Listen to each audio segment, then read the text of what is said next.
Pues em dic Àngel Ramírez i soc de Terrassa, una petita ciutat de Barcelona, i bueno, soc un noi trans que estudia un cicle d'esports, pues després fer algun curs de forestal i acabar ser bomber, que és el que he volgut ser sempre.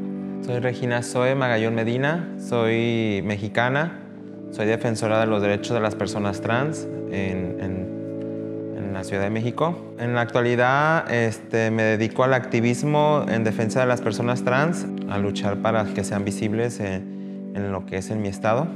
La meva infància va ser bastant normal, dintre del que cap, bastant bé, no vaig tindre cap problema, bastant feliç.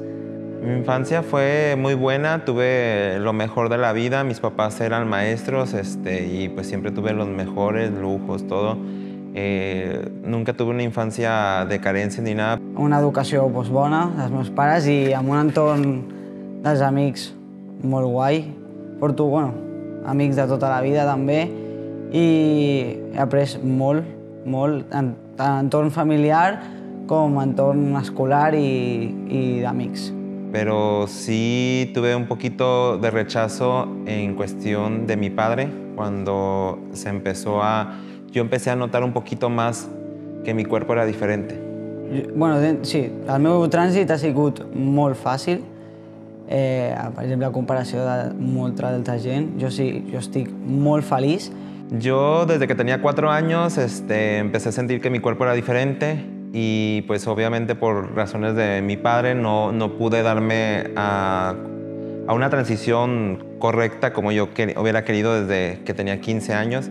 Entonces en el 2007 conocí a unas chicas trans de mi estado y empecé a hacer pláticas, amistades y empezamos a conocer más del tema de las mujeres trans.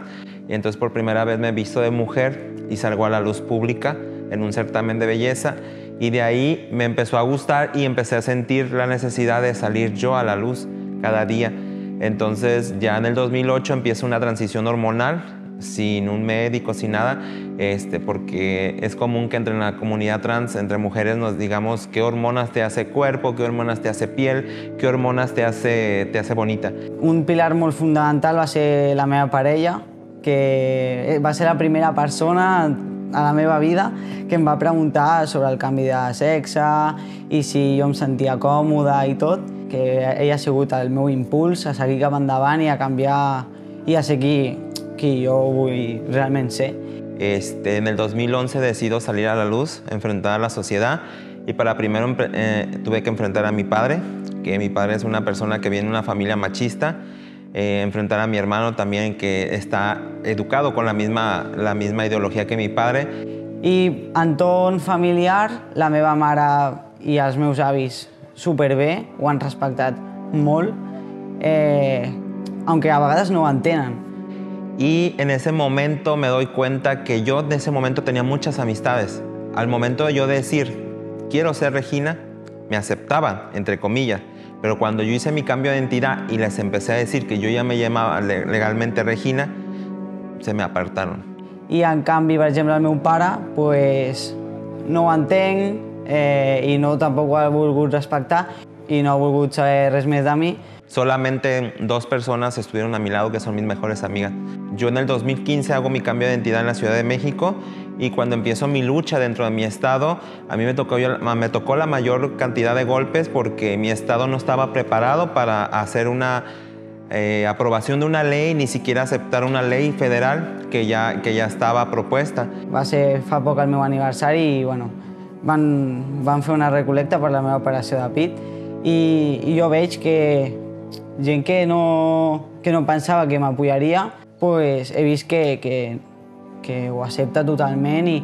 La sociedad es muy machista. A mí me tocó, la mayoría de la sociedad es muy católica, es muy metida a las religiones, entonces han generado un odio hacia la comunidad y se han formado asociaciones donde piden que nos aborrezcan, que piden que seamos asesinadas por el hecho de ser mujeres trans, por el hecho de ser gays o de la comunidad LGBTI.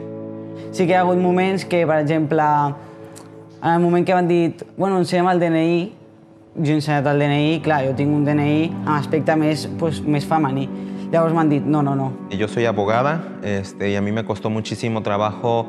Durante años luché para poder conseguir un trabajo. Tuve un trabajo en un banco por contrato nada más, pero aún así sufrí mucha transfobia de parte de los encargados, de los clientes que iban al banco. El tema del DNI, ja et diuen, bueno, ensenya't el teu DNI i no posa, per exemple, en el meu cas posa abril en el DNI i em dic Àngel, clar, diuen, ostres. I és com que es crea un problema molt gran, llavors no... I et tiren cap enrere i busquen una altra persona. Perquè es pensen que no donaràs el perfil o qualsevol cosa. La sociedad, ni siquiera el gobierno tiene interés en darles oportunidades a las comunidades, a las chicas trans. De hecho, yo fui aspirante a ser candidata a presidenta municipal de mi municipio. Fui la primera mujer trans en aspirar y lamentablemente hubo mucha negación hacia la comunidad porque políticamente no estamos capacitadas, según el gobierno o la sociedad, para ocupar un puesto dentro de la política. Sí, bueno, a mi m'agradaria pues, recordar que siguis que siguis, pues, viu la teva vida y que només tens una. Bueno, en México no hay una ley que nos avale o nos apoye a toda la comunidad trans. ¿Por qué? Porque hay mucha falta de aceptación dentro de las escuelas, hay mucha falta de aceptación dentro de la sociedad. I no tens que deixar-te influenciar per el que diran, que pensaran de tu. Y espero que algún día nuestros gobernantes puedan cambiar esa situación para que las chicas trans ya no seamos asesinadas, porque en México es el pan de cada día, se asesinan mujeres trans, los gobiernos, las policías, las autoridades que investigan esos asesinatos no hacen nada por acabarlo. Sempre és el meu pare que no m'entén i no respecta i no vol seguir el meu camí, ell s'ho perd. Pero el hecho de estigmatizar a la comunidad trans por años que hemos vivido ese estigma es lo que nos sucede. O sigui, tu tens que tirar endavant i ser qui ets i ser feliç, perquè només tens una vida i has de ser feliç amb la gent que t'envolta.